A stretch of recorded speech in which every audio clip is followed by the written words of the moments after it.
A biconvex lens has radii of curvature 20 cm each. If the reflective index of the material of the lens is 1.5, the power of the lens is, by lens formula, 1 upon f is equal to in bracket mu minus 1 bracket complete into 2 upon r.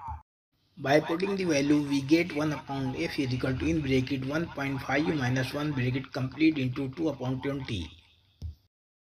1.5 minus 1 is 0.5 into 2 upon 20. 5 into 2 is equal to 10. Take decimal point from 1. That is 1.0 is equal to 1. The value of f is 20 in centimeter.